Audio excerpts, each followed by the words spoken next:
नमस्कार विद्यार्थ्यांनो, चला तर मग आज आपण पाहूया या व्हिडिओमध्ये की भौतिकशास्त्र काय आहे. पहिल्यांदा सुरुवातीला आपण भौतिकशास्त्र पाहू. मी आहे स्नेहल देशमुख आणि मी तुम्हाला थोडक्यात माहिती सांगेन भौतिकशास्त्राची आणि त्यानंतर आपण त्यातील एक जो घटक आहे त्याचा अभ्यास करूया. सुरुवातीला भौतिकशास्त्र काय आहे हे सांगण्यासाठी सरळ सोप्या शब्दात सांगायचं झालं तर भौतिकशास्त्र म्हणजे आपल्या ज्या भोवतालच्या गोष्टी आहेत, वातावरणातील ज्या गोष्टी आहेत त्यांचा अभ्यास करणे. म्हणजे ऊर्जा, लाईट, एनर्जी कशी कार्य करते, तिचा परिणाम काय होतो, तो कसा होतो, त्याचे कारण शोधणे, यांचा अभ्यास करणं म्हणजे भौतिकशास्त्र. की आपण चालतोय तर आपली हालचाल कशी होतीये, ती हालचाल कोणत्या चालीने होतीये, कुठल्या वेगाने होतीये, आपण जे अंतर कापतोय ते कसं कापत आहोत, या सर्वांचा अभ्यास करणे, या सर्व घटकांचा अभ्यास करणे म्हणजे भौतिकशास्त्र. ठीक आहे. मग या भौतिकशास्त्राचा अभ्यास करताना भौतिक म्हणजे पदार्थ असेल, अणुरेणू असेल, सर्वच घटकांचा समावेश होतो. त्यामध्ये एक घटक आहे तो म्हणजे गती. आपण आज गतीचा अभ्यास करणार आहोत की गती काय आहे, ती कशी असते, गती प्राप्त होणे म्हणजे नेमकं काय असतं, त्यांचे प्रकार काय आहेत, त्याचे समीकरणं काय आहेत, या सर्वांचा अभ्यास आज आपण या लेक्चरमध्ये करणार आहोत. तर सुरुवातीला आपण पाहणार आहोत की वस्तू कोणत्या प्रकारच्या असतात. वस्तू या एक असतात स्थिर वस्तू, म्हणजे ते कुठल्याही प्रकारची हालचाल न करता एका ठिकाणी असणाऱ्या वस्तू म्हणजे स्थिर वस्तू. त्यांची जागा बदलत नाही जोपर्यंत आपण स्वतः त्याची जागा बदलत नाही तोपर्यंत. मग त्याची उदाहरणं द्यायची राहिली तर ज्या आपल्या दैनंदिन जीवनात ज्या आपण सर्वच वस्तू आहे ज्यांची हालचाल होत नाही आहे, जे आपण स्वतः हलवत नाही, त्यांच्यावर कुठलंही कार्य आपण प्रयुक्त करत नाही तोपर्यंत ती वस्तू आहे त्या स्थितीत राहते, त्या स्थिर वस्तू. टेबलवर ठेवलेली कुठलीही वस्तू असतील, पुस्तके असतील, एका खोलीमध्ये ठेवलेली चेअर असेल, टेबल असेल, किंवा आपणही कुठली हालचाल न करता एका ठिकाणी स्थिर असू तर आपण म्हणू की आपण स्थिर स्थितीमध्ये आहोत. आणि दुसऱ्या प्रकारच्या वस्तू असतात त्या गतिमान वस्तू. गतिमान या शब्दातच आपण की त्यांना काहीतरी गती आहे. काहीतरी गती आहे म्हणजे त्या मोशनमध्ये आहेत. गती या शब्दाचा इंग्लिशमध्ये अर्थ आहे मोशन, त्या मोशनमध्ये आहेत. मग तसं पाहिलं तर आपण रस्त्यावरील धावणारी जी वाहने आहेत किंवा आपणही चालत किंवा धावत असू, व्यक्ती धावत असेल किंवा झाडांची हालचाल होत असेल, घड्याळाचा काटा फिरतोय त्याचीही काही ना काही गती होतीये, या सर्व उदाहरणे जे आहेत ते म्हणजे त्या वस्तू ह्या गतिमान आहेत, त्यांना काहीतरी गती आहे. तर आपण जर एक व्याख्येमध्ये गती पाहायची असेल आपल्याला, तसं तर सांगितलंच की वस्तूंची होणारी हालचाल म्हणजे गती, पण व्याख्येत जर आपल्याला गती सांगायची असेल तर काय की सभोवतालच्या वातावरणासोबत आपली स्वतःची स्थिती बदलणे, त्या वस्तूची स्थिती बदलणे म्हणजे गती.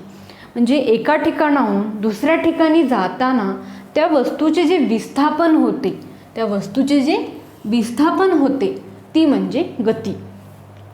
जसं इथे मी दाखवलेलं आहे चित्रामध्ये, जर आपण माणूस जेव्हा चालत असेल किंवा धावत असेल किंवा पक्षी जे उडतात किंवा बॉल चेंडू जो आपण जर हलवला तर तो जो ज्या गतीने जात आहे त्याला ती गती प्राप्त झालेली आहे. किंवा रस्त्यावर धावणारी वाहने जे मी तुम्हाला आधी सांगितलं आहे. तर मग आपण आता पाहणार आहोत की हे विस्थापन असतं काय, एका ठिकाणाहून दुसऱ्या ठिकाणी विस्थापन होणं म्हणजे नेमकं काय आहे. तर विस्थापन हे डिस्टन्स म्हणजे अंतरशी रिलेटेड असतं, संबंधित असतो. तर सुरुवातीला आपण पाहूया की अंतर, डिस्टन्स काय आहे बाबा. हे अंतर म्हणजे एका सुरुवातीच्या ठिकाणाहून, एका सुरुवातीच्या टोकापासून शेवटच्या ठिकाणापर्यंत जो आपण प्रवास करतोय, जो मार्गक्रमण करते, म्हणजे मी या ठिकाणावरून या ठिकाणी आले आहे, त्या पॉईंटपासून या पॉईंटपर्यंत मी हालचाल केली आहे. ती हालचाल केली म्हणजे मी किती लांबीचं अंतर कापलं आहे हे आपण सांगणार अंतर. आणि मग त्यानंतर आपण पाहणार विस्थापन. विस्थापन म्हणजे मी त्या टोकापासून म्हणजे त्या पॉईंटपासून या पॉईंटपर्यंत आल्यानंतर जी मी जागा बदलली आहे त्या पॉईंटपासून या पॉईंटपर्यंत सरळ रेषेत जे जागा बदल झाला आहे माझा ते म्हणजे सरळ सरळ विस्थापन आहे. काहीही अवघड नाही. पण अंतर आणि विस्थापन मग यांच्यात फरक काय आहे बाबा? तर जर समजा आपण म्हटलं की एखादी व्यक्ती हा प्रवास करत आहे एक वेगळ्या मार्गाने, तर हा जो मार्ग ती लांबी जी आहे ती आपण म्हणणार अंतर. पण त्या पहिल्या सुरुवातीच्या पॉईंटपासून शेवटच्या बिंदूपर्यंत शेवटच्या टोकापर्यंत जे त्याची जागा बदल झाली आहे ती त्याला आपण म्हणू ते विस्थापित झालेली आहे ती व्यक्ती, म्हणजे विस्थापन झालेलं आहे. तर या दोघांमध्ये फरक काय आहे की विस्थापन आणि अंतर यांच्यामध्ये फरक हा आहे बघा की अंतर हे कधीही विस्थापना एवढा असू शकतं किंवा विस्थापनापेक्षा जास्त असतं, पण विस्थापन कधीही अंतरापेक्षा जास्त असणार नाही. कारण का? कारण जेव्हा आपण अंतर सांगतोय, आपण ज्या मार्गाने एक मार्गक्रमण केलं आहे ती लांबी आपण सांगत आहोत अंतरमध्ये. पण जे सरळ रेषेत त्याची जागा बदल झाली आहे ती जागा बदल म्हणजे विस्थापन असेल.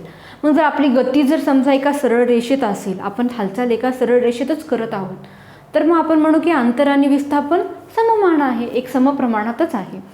पण जर आपली गती ही एक वेगळ्या मार्गाने असेल, सरळ रेषेत नसेल, म्हणजे आपण म्हणू की नैक रेषीय असेल, तर मात्र अंतर हे विस्थापनापेक्षा जास्तच असणार. हे या दोघांमधला फरक आहे. त्यानंतर आपण पाहू शकतो की अंतर ही एक स्केलार क्वांटिटी म्हणजे अदिश राशी आहे. अदिश राशी म्हणजे काय की एखादी जी राशी आहे, एखादा जो घटक आहे त्याला फक्त परिमाण आहे, त्याला दिशा नाही, ती म्हणजे अदिश राशी. आणि जे विस्थापन आहे ती आहे सदिश राशी, व्हेक्टर क्वांटिटी, म्हणजे त्याला परिमाण तर आहेच, मॅग्निट्यूड तर आहेच, पण त्याला काहीतरी दिशा पण आहे, ते झाली सदिश राशी. हा या अंतर आणि विस्थापनातला फरक आहे. तर मग आता आपण पुढे काय पाहणार आहोत की अंतर आलं, विस्थापन आलं, गती होतीये म्हणजे काहीतरी चाल आहे, म्हणजे काहीतरी स्पीड आहे बाबा. आपल्याला काय स्पीड आहे? तर स्पीड म्हणजे एखाद्या वस्तूने काही एका कालावधीमध्ये किंवा काही एका वेळेमध्ये जेवढं अंतर कापलं आहे, जेवढा मार्गक्रमण केलं आहे, जेवढा प्रवास केला आहे ते म्हणजे झालं अंतर, चाल, स्पीड. म्हणजे त्याचं जर आपण एक समीकरणात पाहायचं झालं तर काय आहे की एकूण जे कापलेले अंतर आहे वस्तूने छेद एकूण लागलेला त्यासाठी जो लागलेला काळ किंवा वेळ आहे ते म्हणजे चाल, स्पीड. आणि त्या म्हणजे हे चाल जे आहे ते कशावर संबंधित आहे बाबा? ते आहे अंतरावर संबंधित. मग तसेच वेग पण येतो, गती म्हटलं की वेग येणारच. तर वेग काय आहे? वेलॉसिटी. मग वेलॉसिटी काय आहे की त्याच वस्तूने, एखाद्या वस्तूने, व्यक्तीने की एका विशिष्ट काळातच एका विशिष्ट दिशेने जे अंतर कापलं आहे ते झाला वेग. मग एका दिशेने अंतर कापलं म्हणजे काय झालं? त्या वस्तूचं जागा बदल झाला, त्या वस्तूचं विस्थापन झालं. त्या वस्तूचं विस्थापन झालं म्हणजे काय झालं? त्या काळामध्ये जे वस्तूचं विस्थापन झालं म्हणजे त्या वस्तूला एक वेग होता, एक वेग आहे, म्हणून त्या विशिष्ट कालावधीमध्ये जे विस्थापन झालं त्याला आपण म्हणू वेग. त्याचं जे समीकरणामध्ये आहे ते असंच आहे की विस्थापन छेद काळ, म्हणजे चाल ही अंतराशी संबंधित आहे, वेग हे विस्थापनाशी संबंधित आहे. या दोघांचं जे एकक आहे चाल आणि वेगाचं ते सारखंच आहे, ते आहे मीटर पर सेकंद. तर आता आपण सांगितलेत की चाल अंतराशी संबंधित आहे, वेग विस्थापनाशी संबंधित आहे. आणि जसं मी सांगितलं की गती जर सरळ रेषेत असेल तर अंतर आणि जे विस्थापन आहे ते समच असेल, म्हणजे सारखंच असेल. तसंच जर गती सरळ रेषेत असेल तर वेग आणि चाल हा सुद्धा समच असेल, सारखाच असेल. ठीक आहे. तर मग आपण जो पुढचं राशी पाहणार आहोत ती आहे ॲक्सेलरेशन, त्वरण. गती म्हटलं की या राशी येतातच, अंतर, विस्थापन, चाल, वेग आणि तसंच त्वरण, ॲक्सेलरेशन. मग त्वरण आहे काय की एखाद्या वस्तूच्या वेगाचा जो दर असतो त्याच्या वेगाच्या परिवर्तनाचा जो दर असतो ते म्हणजे त्वरण, ते म्हणजे ॲक्सलरेशन. तर म्हणजे एखाद्या वस्तूचा वेग व काळ यांचा संबंध म्हणजे त्वरण, की त्या काळामध्ये किती त्या वस्तूचा वेग बदल झाला आहे. ती वस्तू एका ठिकाणाहून दुसऱ्या ठिकाणी विस्थापित झाली तेव्हा त्या वेगामध्ये काय बदल झाला आहे त्या काळानुसार, त्या वेळेनुसार, तो म्हणजे त्वरण. वेग बदल म्हणजे काय, की सुरुवातीला जेव्हा ती वस्तू गतीमध्ये आली तेव्हा सुरुवातीचा त्या वस्तूचा वेग काय आहे आणि जेव्हा ती दुसऱ्या ठिकाणापर्यंत पोचली आहे तेव्हा म्हणजे शेवटचा त्या वस्तूचा वेग काय आहे, म्हणजे अंतिम वेग काय आहे. या दोघांमधला जो डिफरन्स आहे, या दोघांमधला जो बदल आहे तो आहे वेग बदल. ठीक आहे. मग आपण त्याला जर आपण आपल्या समीकरणाच्या भाषेत सांगायचं झालं तर त्वरण बरोबर अंतिम वेग, ज्याला आपण व्ही म्हणतोय, मायनस आरंभ वेग, ज्याला आपण यू म्हणतोय, आरंभ वेगाला आपण यूने दर्शवलं आहे, छेद एकूण त्यासाठी लागलेला कालावधी. ठीक आहे. मग या त्वरणाचं जे एकक आहे ते काय आहे, मीटर पर सेकंड स्क्वेअर. हे एकक कसे मोजतात, ते कसे काढतात, त्यांना आपण हे एकक कसं देतो, याचा अभ्यास आपण एका लेक्चरमध्ये करूच नक्की, पूर्ण डिटेलमध्ये. सध्या तर आपण सांगू की मीटर का, कारण हा जो वेग आहे तो मीटरमध्ये आपण दर्शवतो आणि सेकंड त्याच्या छेदामध्ये, पर सेकंडमध्ये छेदामध्ये जो सेकंड स्क्वेअर आला आहे म्हणजे त्यासाठी जो काळ लागला आहे त्याला आपण सेकंदमध्ये दर्शवतो, म्हणून सेकंद आलेला आहे. त्याचा एक जर डिटेलमध्ये अभ्यास आपण एका नवीन लेक्चरमध्ये नक्कीच करू. ठीक आहे. आता आपण इथे काय म्हणू शकतो, जर समान कालावधीत गतीमध्ये समान बदल होत असेल तर त्वरण कसे असणार, एक समानच असणार.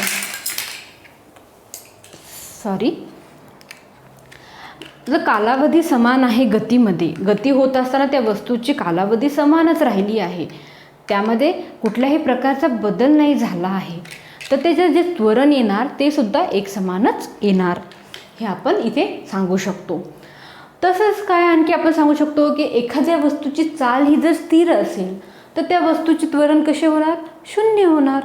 का, की त्या वस्तूची काही चाल जी आहे किंवा जी स्पीड आहे ती स्थिरच राहते, त्यामध्ये काही बदलच होत नाही आहे, म्हणजे ती कुठल्याही प्रकारे त्वरणितच झालेली नाही आहे, म्हणून त्याचं त्वरण हे शून्यच राहणार. बरोबर आहे की नाही. मग हे कधी होतं, हे त्वरण शून्य कधी राहिलं, जेव्हा गती ही एकसमानच राहते, त्यावेळेला जर त्याची चाल जर स्थिर असेल तर स्थिर म्हणजे कॉन्स्टंट असेल तर त्याचं त्वरण, त्याचं ॲक्सलरेशन हे शून्य राहणार. तर आपण एक पाहू शकतो की त्वरण शून्य होते किंवा त्वरण एकसारखं राहते किंवा त्वरण जसं जसं आपण वेग बदल होईल त्यामध्ये काळानुसार तसं ते त्वरण वाढते. म्हणजे काय, की त्वरण हे एक कॉन्स्टंट राशी नाही आहे, ती एक स्थिर राशी नाही आहे, त्यामध्ये बदल होऊ शकतो. कसा, की जर वेग वाढला तो त्वरण हे कशावर संबंधित आहे, अवलंबून आहे वेगावरती. जर वेग वाढला तर धनत्वरण होणार, धनत्वरण होणार म्हणजे ते त्वरण वाढणार. जर वेग कमी झाला तर ते जे आपले त्वरण आहे ते मंदावणार म्हणजे कमी होणार, त्याला आपण त्वरणसुद्धा म्हणू शकतो. आणि जर या वेगामध्ये काहीच बदल नाही झाला तर ते त्वरण बदलणारच नाही, म्हणजे ते त्वरण काय होणार, शून्य असणार, हे आपण इथे सांगू शकतो. म्हणजे त्वरण हे वेग बदलावर अवलंबून आहे. ठीक आहे.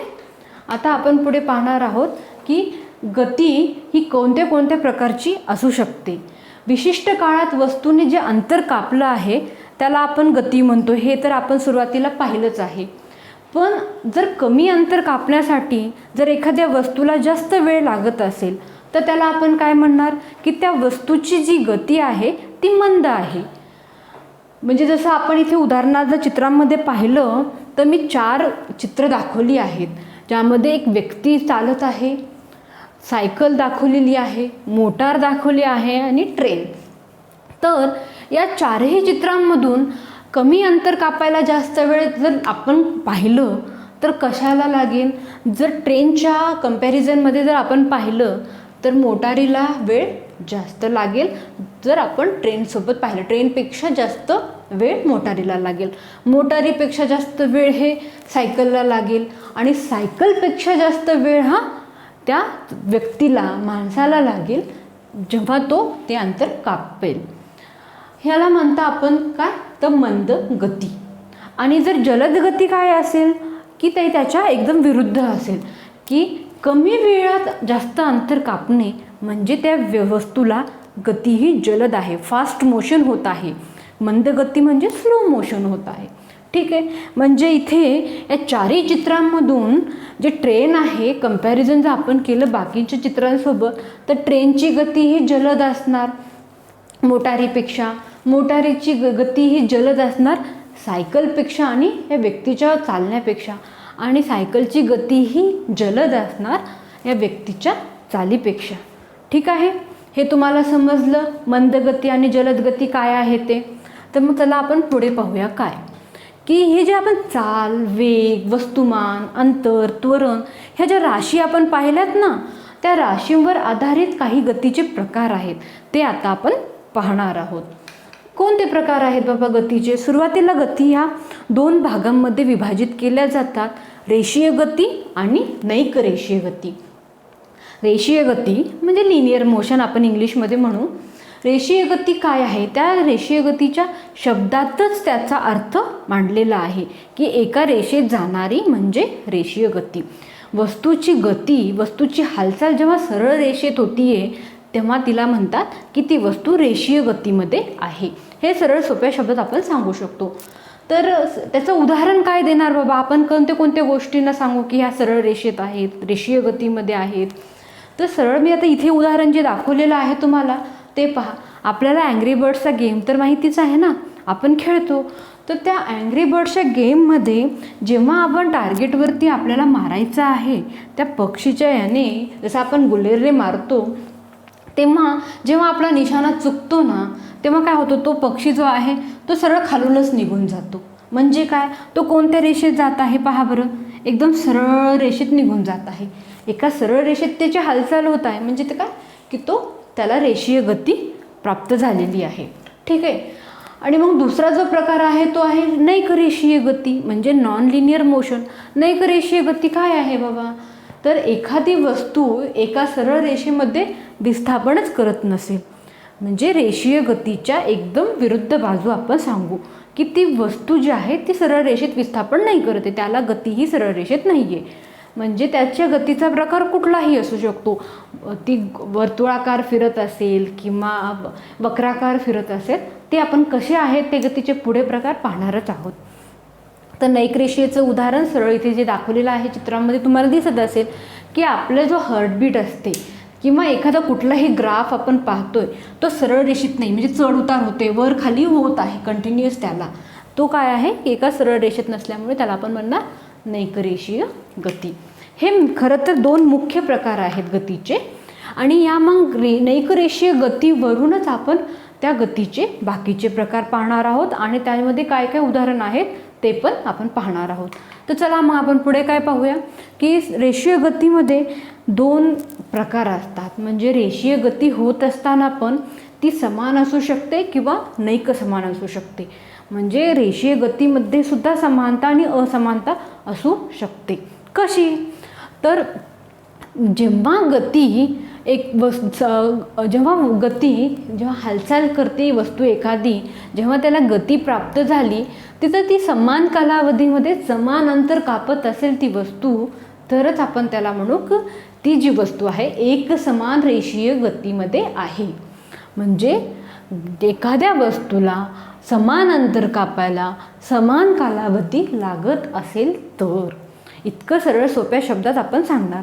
ठीक आहे. मग आपण याचं उदाहरण काय देणार बाबा, की जो सैनिकांचं संचलन म्हणजेच परेड असतं, त्यामध्ये तुम्ही पाहिलं असेल की सैनिक जेव्हा परेड करत असतात 26 जानेवारीला 15 ऑगस्टला, तेव्हा काय होतं, त्यांच्या संचलनामध्ये एक चाल किंवा त्यांचा वेग किंवा तो अंतर जे कापतायत ते एक समान कालावधीमध्ये कापतायत. तिथे ना त्यांची चाल बदलतीये, तिथे ना त्यांचा जो आपण काय म्हणू की कालावधीच बदलतोय नाही, त्यांचा वेग बदलतोय का नाही, त्या सर्व गोष्टी काय आहेत, समान राहत आहेत. त्यामुळे त्याला आपण काय म्हणणार, त्याला आपण म्हणणार की एक रेषीय, एका रेषेतच जाणारी पण एक समान गती. ठीक आहे. म्हणजे चाल स्थिर असते त्यामध्ये आणि त्यामध्ये वेगही स्थिर असतो. ठीक आहे. मग दुसरं काय बाबा, की एक रेषा नैक समान, म्हणजे ज्याच्यामध्ये असमानता आहे, जी समान नाही आहे. ते कशा असतात बाबा, की त्या ज्याच्यामध्ये स्वतःची जी चाल आहे त्या वस्तूची ती सारखी बदलत राहते. एक समानमध्ये बदलत नाही आणि नैक समानमध्ये सारखी बदलत राहते. ज्याची चाल बदलत आहे समान कालावधीमध्ये वेगवेगळे अंतर कापण्यासाठी, ती चाल जेव्हा बदलते त्याला आपण म्हणू की नैक रेषीय नैक समान गती.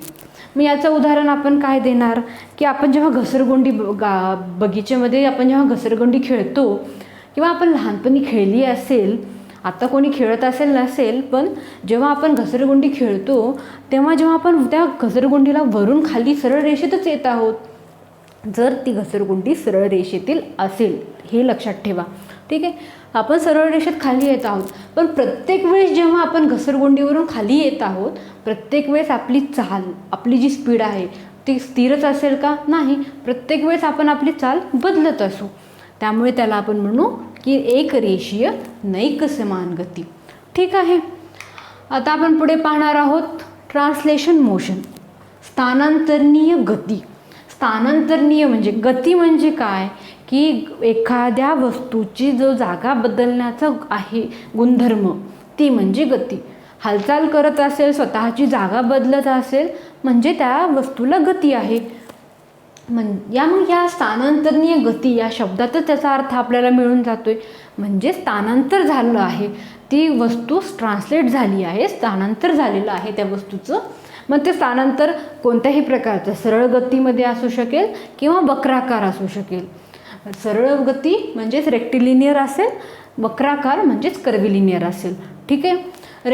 सरळ मार्ग म्हणजे जर सरळ रस्ता असेल आणि त्यावर जर एखादं वाहन धावत असेल तर ते सरळ मार्गीच जाणार, म्हणजे त्याचं जे स्थानांतर होणार ते सरळ मार्गी होणार.